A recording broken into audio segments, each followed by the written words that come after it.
Entering the maze. Once they had made their way down a metal tunnel and through the security doors, Justine gave Ambra a brief tour of the seed vault. The vault consisted of 3 storage chambers carved out of the permafrost.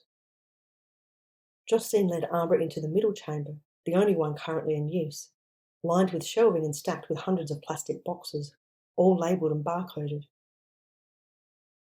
This facility took 2 years to build.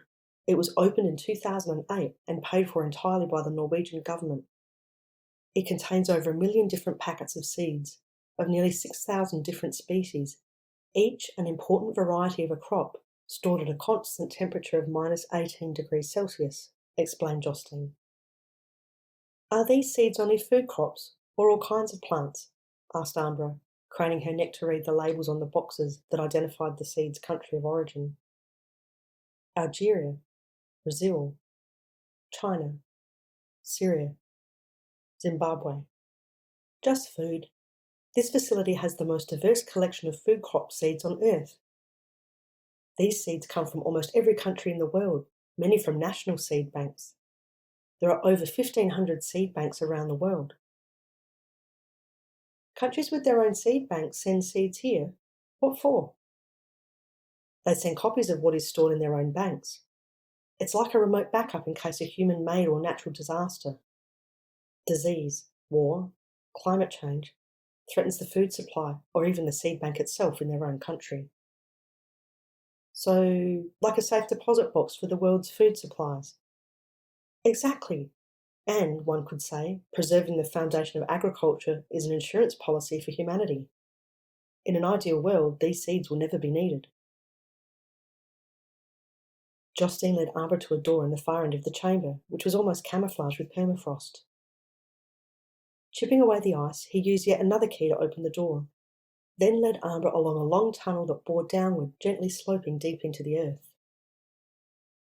The tunnel was dimly lit with tiny, faint golden lights which brightened as they approached, and dimmed behind them as they trudged onward.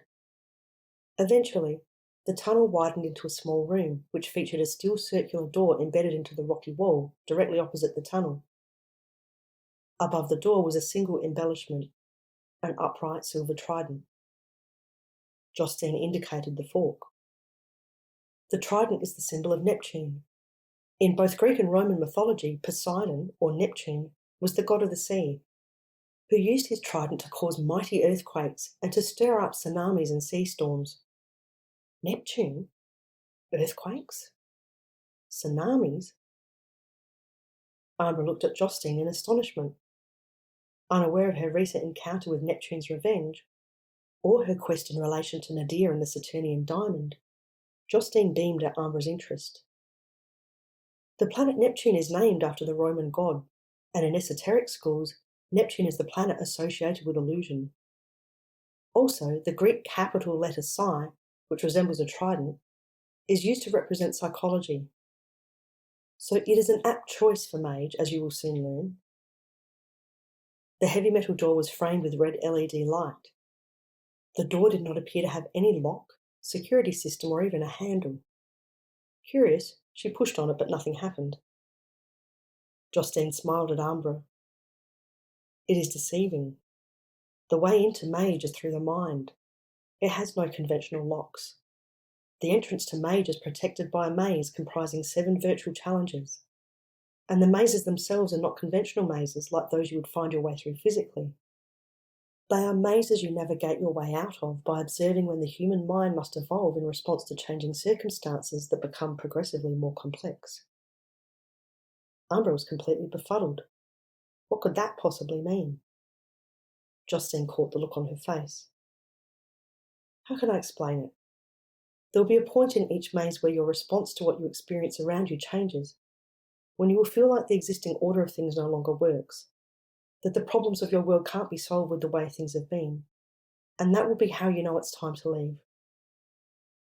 This realization, this mental leap, will trigger your exit. You will need to find your way out of each level to unlock the next, and successfully complete all of the levels to demonstrate that you are capable of withstanding the experience of MAGE.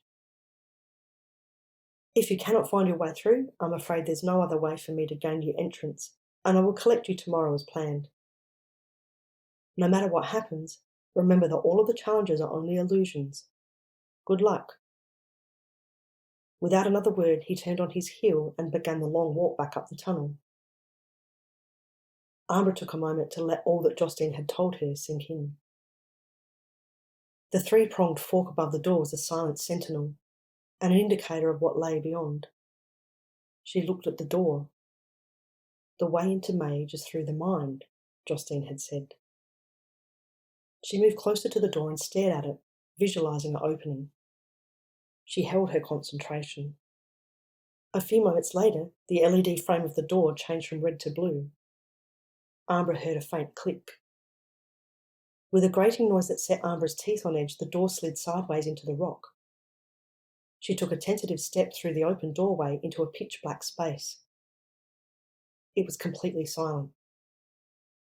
Out of the darkness, a soft, low light began to illuminate her surroundings. She was in a small, cave-like room. The only thing in the room was a series of lamps set into the rocky walls of the cave. She looked behind her, but could no longer see the door. "My name is Claire. Welcome to MAGE," came a metallic, too polite female voice over a PA system.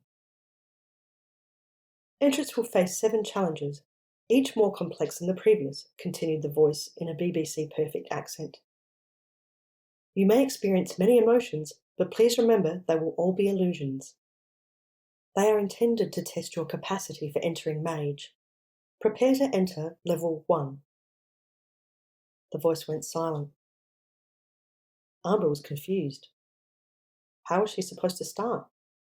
Did she have to say or do something? As Ambra wondered, she realised the glowing lamps were changing colour, dimming.